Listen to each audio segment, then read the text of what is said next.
formando una ciudadanía libre y democrática. Libertas. www.libertas.uy presenta En Dónde Estamos, un periodístico libre y democrático. De lunes a viernes, a partir de las 10 a.m.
Buen día, buen día, buen día, buen día a la República Oriental del Uruguay, comenzando hoy con este exquisito tema de George Harrison, versionado por, bueno, sus grandes amigos, y hay una versión en guitarra final de este mismo recital de parte de Prince, que es imperdible.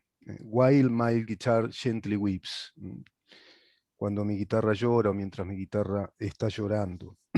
Y vaya que muchas guitarras pueden estar llorando respecto a lo que estamos viviendo los uruguayos en un montón de sentidos y dimensiones de la vida social, de la vida institucional. Hoy que tengo el programa para mí, digamos, no va a estar el diputado César Vega, me avisó en tiempo y forma que no puede estar, con motivo precisamente de integrar una comisión dentro de la Cámara de Diputados, y esa comisión va a recibir delegaciones también del exterior y delegaciones sociales, dado que la actividad parlamentaria, especialmente la actividad de Cámara de Diputados, está inmersa en esta rendición de cuentas. Con motivo de todo ello, voy a hacer una especie, voy a intentar, desde lo periodístico en este programa, precisamente hacer honor del nombre que lleva el programa. Intentar en un raconto histórico de estos prácticamente 16 meses de nuevo gobierno, ¿en dónde estamos? ¿En dónde estamos? Que así se llama el programa, se lo digo a aquellos que recién sintonizan Radio Nacional, 11:30 AM, por aire, por internet, radionacional.com.uy, también en nuestra web, la web de nuestra organización Libertas, que es www.libertas.uy. Estamos en Facebook, en donde estamos, ahora mismo, saliendo al aire, en Twitter, @ en donde estamos, por Instagram, en donde estamos Uru, y en nuestro canal YouTube, Mira en dónde estamos, que es donde subimos el material ya segmentado y editado de cada una de las columnas. También te podés comunicar a esta producción al 093-829-272. 093-829-272. Podés hacerlo por WhatsApp o, si querés, por mensaje de texto. También tenemos nuestro correo electrónico, por donde estamos, @gmail.com. En controles, y poniendo este tema, bueno, la excelencia de Maxi Pérez, a quien saludo desde mi estudio. ¿En dónde estamos? Vamos a hacer un raconto, a ver, lo más sintético posible. Economía prepandemia, déficit fiscal muy alto, tasa muy alta de desempleo, endeudamiento importante, sectores económicos en recesión, un endeudamiento, te decía, grande, que puede estar en un 70 y pico % del Producto Bruto interno, un estancamiento del Producto Bruto interno inclusive. Esa es la economía prepandemia. Asume este gobierno 1 de marzo del 2020 y el 13 de marzo tiene que decretar las primeras medidas, que son medidas restrictivas y de protección a la salud pública. ¿Por qué? Porque se dieron casos de COVID-19 en nuestro país, si no recuerdo mal, 4 casos. A partir de ahí se desarrolla todo un periplo de gobierno con un asesoramiento científico de parte del GACH, medida que asumió este gobierno y que fue novísima inclusive para la región, que impacta en el mundo, en tanto un país pequeño del tercer mundo, el llamado tercer mundo, tiene una resolución ante este tema que es digna de un primer mundo en cuanto a la concepción en el desarrollo de políticas sanitarias y el resto de las políticas públicas acompasadas a esa necesidad de tomar foco en lo sanitario, dado que el mundo está bajo pandemia. Uruguay desarrolla una excelente campaña a nivel gubernamental en cuanto al control de esa pandemia. En el 2020 se desata luego un problema de contagios importante, ya hacia fines del 2020, hacia el 2021, dado que el virus pasa a tener circulación ya comunitaria, y nuevamente nos encontramos con un país que está a la vanguardia en cuanto al sistema vacunatorio.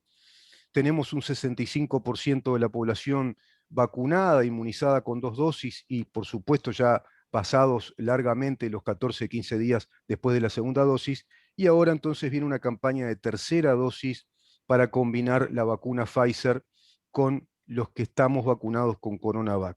A raíz de todo ello, el mapa de Uruguay pasa a estar en amarillo, es decir, el índice Harvard nos va dando muy positivamente, ya varios departamentos también en verde, es decir, Uruguay nota el cambio ostensible, nota un cambio muy, muy importante, muy pronunciado a raíz de la campaña vacunatoria.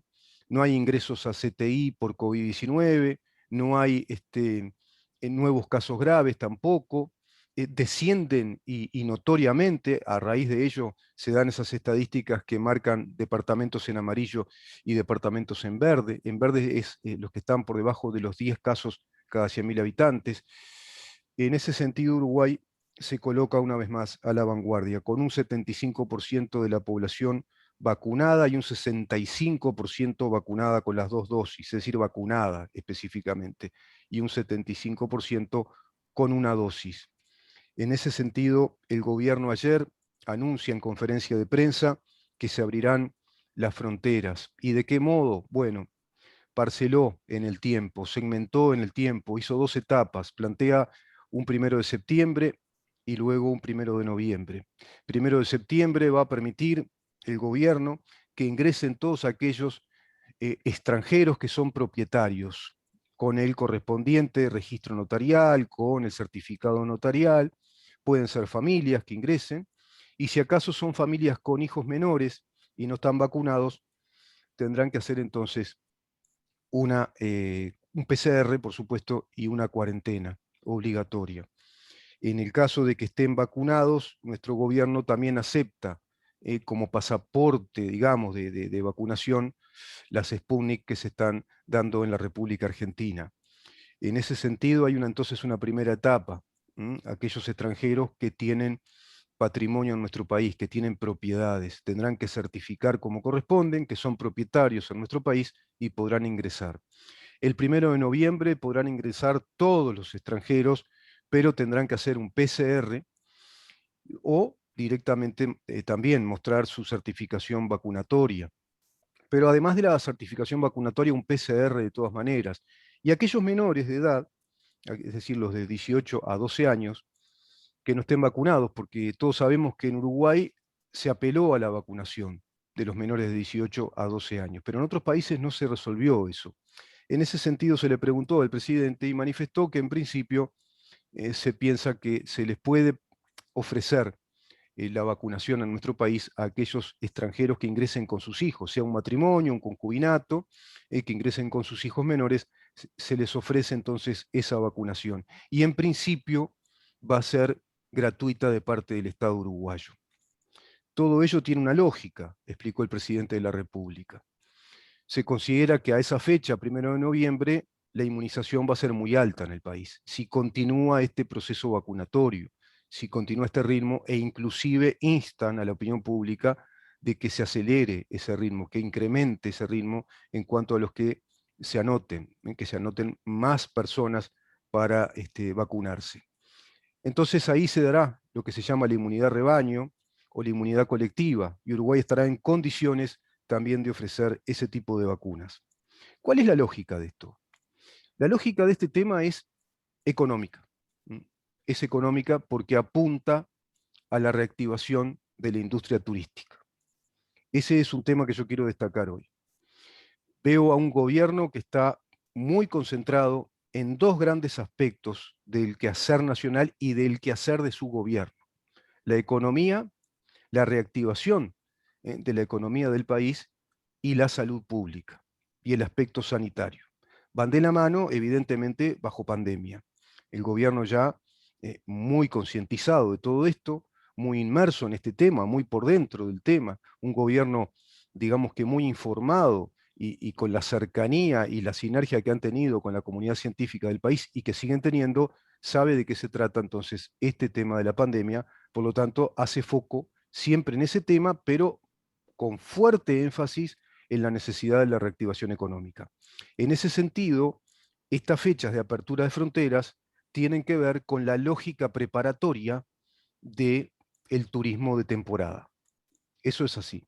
Por un lado, el turismo de propietarios. Los propietarios que vengan el 1 de septiembre, eso tiene una lógica, es la lógica de regular su estado patrimonial, de pronto pago de contribuciones, regular deudas si las tienen, y en definitiva también, bueno, acomodar sus casas o apartamentos. En ese sentido podríamos hablar de una lógica de preparación de un turismo de propietarios, básicamente argentinos. Por otra parte, el 1 ya de noviembre hablaríamos del turismo en general, de una preparación para esa temporada turística. Gente que venga, ven el país, ven los lugares donde se van a ubicar, las locaciones que más les agradan, que puedan viajar por la costa uruguaya, y ahí entonces seleccionar su lugar de turismo. Esa es la lógica que plantea el gobierno. Por otra parte, resuelve también que el 24 de agosto se harán las fiestas muy conocidas, las reuniones bailables, inclusive muy conocidas, dado que el 24 de agosto es el día en el cual, bueno, un montón de uruguayos salen y salen a todo trapo, ¿no? Salen con todo esperando esa fecha que se instaló hace mucho tiempo en esta sociedad, que inclusive todos sabemos que hasta viene gente del exterior, pero en este caso van a ser fiestas con aforos que los va a determinar el ministro de Salud Pública. En esa conferencia estuvo el ministro de Salud Pública junto al presidente, también el ministro de Turismo, precisamente, Germán Cardoso, y el secretario de Deportes, el doctor Bauzá. En ese sentido se veía claro ayer en la conferencia, ¿no? Presidente de la República, por un lado la salud, a través del Ministerio de Salud Pública con el ministro Daniel Salinas, por otro lado la industria turística a través del ministro de Turismo Germán Cardoso, y por otro lado también el deporte. ¿Por qué el deporte? Porque juega Peñarol ahora en estos días, y se va entonces a permitir público en ese partido que va a jugar Peñarol por la Copa Sudamericana ante el Sporting Cristal. Se va a permitir un aforo de 5.000 personas y también ese aforo tendrá que ser protocolizado por el Ministerio de Salud Pública. Economía prepandemia, economía pandemia.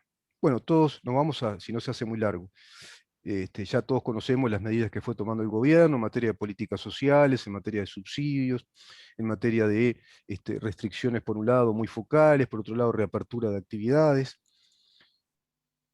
La actualidad sanitaria ya la planteamos, y por supuesto que todo esto hace a un panorama. Esto hace a una especie de foco que podríamos atender como periodistas e ir pormenorizando muchos aspectos dentro de todo esto. Por otro lado, temas que van teniendo sus correlatos y que hacen a esta situación, al status quo del país. Lo venimos tratando acá en el programa y en profundidad con la doctora Silvia Echevarne. La especie de colisión que hay entre el régimen legal general de la ley de puertos, que permite la libre concurrencia y el libre ofrecimiento, inclusive de nuestros puertos en materia de servicios públicos para todas aquellas empresas que contraten sus servicios, y eso se rompería con una especie de monopolio creado legalmente a través de un contrato que contraviene un montón de normas legales de nuestro país e inclusive la Constitución de la República. El entuerto, el conflicto que se está planteando ya más que un contrato ahora entre Catón Natí y la Administración Nacional de Puertos, enfrentados ambos en ese contrato a otras empresas navieras, Montecom, por ejemplo, y también empresas alemanas que están advirtiendo que este contrato es ilegal. Pero a su vez, esto plantea una interpelación al ex ministro de Transporte, Luis Alberto Heber, ahora ministro del Interior, a raíz de, lamentablemente, el fallecimiento del ministro del Interior, el doctor Jorge Larrañaga. En ese sentido, también la bancada del Frente Amplio plantea que a raíz de este contrato, que suena hasta ruinoso, que suena penoso como contrato, eso lo vamos viendo con la doctora Silvia Echevarne y también con algunos apuntes que nos ha dado el doctor Edinson González Lapeire, especialistas ambos en Derecho Marítimo, Lapeire catedrático grado 5 en Derecho Internacional Público y Privado, la doctora Echevarne consultora internacional y nacional, magíster, además de ser abogada, es magíster en Derecho Marítimo y Logísticas Portuarias, y bueno, y con un currículum impresionante en cuanto a posgrados, especialidades vinculadas a este tema, nos advierte que este contrato es realmente ilegal en un montón de aspectos claves, sustanciales. Viola el reglamento de atraque, viola el principio de la libre concurrencia, viola inclusive normas que establecen los informes técnicos previos a la realización del contrato. Bueno, hay un montón de irregularidades en ese contrato que directamente ya tienen el viso de ilegalidad, contravienen la norma general, las leyes del país. ¿Qué pasa con otros temas que están tomando luz pública y que a veces parecen deshilacharse en esta especie de periodismo uruguayo que parece el periodismo de las gallinas, ¿no? Que picotean un poco por todos lados, se va picoteando un poquito, y entramos todos en una gran confusión, porque no hay una hilación periodística orgánica, organizada, en materia de entregar la noticia, esa noticia convertirla en información, que es muy distinto a la noticia, y esa información llevarla al análisis. Pero ese análisis se tiene que secuenciar, porque los hechos ocurren todos los días. Estos hechos, que son hechos institucionales, estamos hablando de contratos, estamos hablando de ciertos movimientos políticos, de movimientos sociales, tienen vida todos los días y son dinámicos. Bueno, parece ser que todavía no lo ha entendido el gran periodismo nacional dentro de los grandes medios de comunicación. No así el periodismo escrito, que es el periodismo que apunta más a eso, a la investigación y seguimiento de temas, y que es la fuente informativa que utilizan todos los medios, tanto televisivos como radiales. Si vos vas a un periodístico de televisión o de radio, por lo general te estás enfrentando al refrito de lo que está publicado en todos los diarios del país, en todos los periódicos y también periódicos internacionales, donde ahí sí está el periodismo que va secuenciando la noticia, que va haciendo un seguimiento de esa noticia, que va de algún modo investigando o que va recabando información más precisa. No se quedan, por supuesto, en la noticia.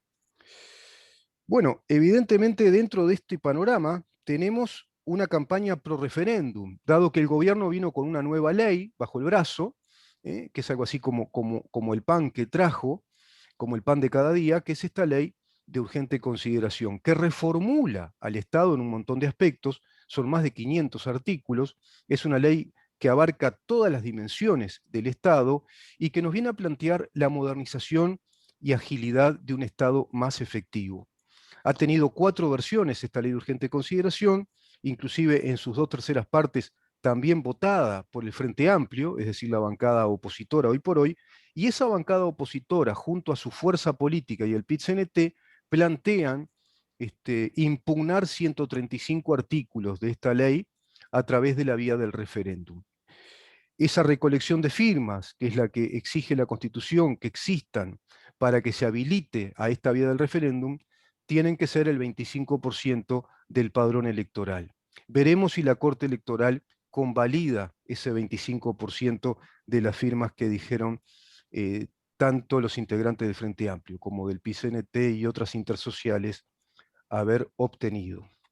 En ese sentido, el país se va a embarcar también en un territorio de debate con un gobierno que viene gobernando bajo pandemia y que se enfrenta a este tipo de contratiempos desde una oposición que ha sido sistemática. en cuanto a todo lo que ha desarrollado en pandemia como políticas sanitarias, como políticas económicas, como planes sociales, y ahora también apunta al núcleo del sentido, de la vocación y del leitmotiv de este gobierno, que es la ley de urgente consideración. Quieren ir directamente al corazón del asunto y derogar 135 artículos que el gobierno estimó que es muy necesario que sus legisladores salgan en defensa de esos artículos. En ese sentido, estamos en un país entonces, digamos que con ciertos ripios, ¿no? Un país todavía rústico, donde no se dialoga entre los sectores de la izquierda y los sectores llamados más liberales o de partidos tradicionales, pero también con un partido nuevo como Cabildo Abierto, que muestra, digamos, una visión de país que a mi criterio combina conceptos nacionalistas con conceptos fuertes de mercado, de economía de mercado. En ese sentido, la coalición se constituye en sí misma como una coalición republicana y con un fuerte viso de economía liberal. Entonces ahí empieza la colisión, hay una colisión política y vaya que hay, yo no sé si una grieta, no sé si se puede hablar de grieta, yo creo que podemos hablar directamente de una división, es una división ideológica del país. El país está dividido, como están divididos todos los países de Latinoamérica, entre las izquierdas organizadas, todas nucleadas en un foro de San Pablo, alineadas en una prédica ya montada, ya prearmada, en un relato, y ese relato lo tienen que llevar a la casuística. Y esa casuística, ¿qué quiero decirles con esto? Son los hechos que se van sucediendo a raíz de las políticas que toma un gobierno con estas características. En ese sentido, entonces tenemos este problema, alza del petróleo en el mundo y este gobierno, a través de un mecanismo que instaura en la LUC, que dispone en la Ley de Urgente Consideración, pero que venía a cuento además de la necesidad de desmonopolizar precisamente la producción, la importación, el transporte y los servicios de los combustibles, cosa que no se hizo. Bueno, de todas maneras, sincera el costo de producción del petróleo sumado al alza de los barriles de petróleo en el mundo, efecto pandemia evidentemente, y hoy nos encontramos con que hay posibilidades de interpelar a la ministra de Economía por este nuevo sistema de ajustes de precios a los combustibles, que no es otra cosa que el sinceramiento del costo de los combustibles, y sabido es que no se puede tirar la pelota para adelante, que no se puede estar todo el tiempo subsidiando el precio del combustible, es imposible hacerlo. Eso en un momento revienta y revienta todo, revienta todo. Entonces hay que sincerar lo que le está pasando al país con una empresa que la fundieron en un gobierno anterior, que es vetusta, que es un paquidermo vetusto, con muchos gastos operativos. Habría que ahí entrar muy en serio en una investigación y ver qué relación hay entre la tasa de empleo que tiene ANCAP, el nivel salarial, el costo salarial y el producto final, el valor final que tiene ANCAP como una empresa del Estado monopólica. Sabido es que los monopolios no conducen a buen puerto. Son barcos que se quedan en alta mar.